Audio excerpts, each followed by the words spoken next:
La minute de Jules. 1, 2, 3, 74, 74, 74 portefeuilles, super. 74 portefeuilles, magnifique. On a fait une opération. Opération réussie. Opération Ils n'y ont vu que du feu. Ils n'y ont vu que du feu. Bonjour Jules. Bonjour à tous. Comment ça va? Ah bah ça va plutôt pas mal, il fait chaud, il fait Non, bon. non, pas du tout. Heureusement qu'il y avait des filles dans le studio parce Pas que du tout. Oui, ça sent le mal. Hein. poney, hein. Bon, Ça alors, sent le poney, oui. ouais. Aujourd'hui, on va apprendre comment devenir un artiste moderne pop contemporain mondialement connu et ultra riche. D'accord.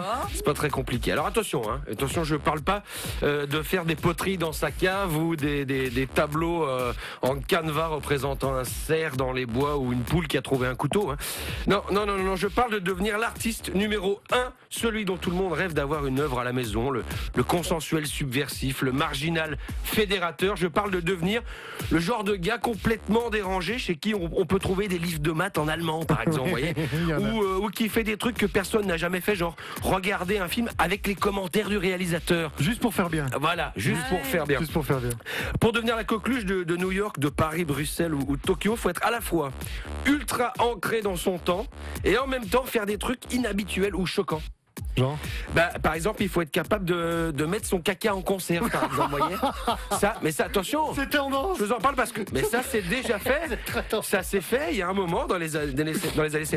Bon, c'est vrai qu'il faut être certain que votre femme s'y connaît en art moderne avant de lui offrir la crotte d'un gars qu'elle n'a jamais rencontré pour votre anniversaire de mariage. Hein. Parce que évidemment, ça peut dégénérer. Pour devenir un nouveau Picasso, Dali, Bacon, César ou Andy Warhol, faut faire des sacrifices. Hein. Attention, je parle pas d'égorger des poulets sur l'autel de l'inspiration divine. Ouais. J'ai essayé les poulets, ça marche pas.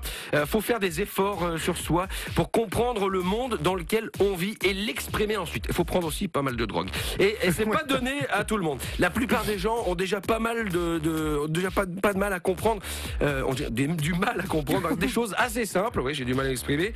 Par exemple, si vous connaissez un restaurant qui, quand vous demandez un café l'addition, s'il vous plaît, vous amène l'addition et en même temps le café plutôt que le café et l'addition un quart d'heure après, faites-moi signe parce que là il y a des médailles à distribuer.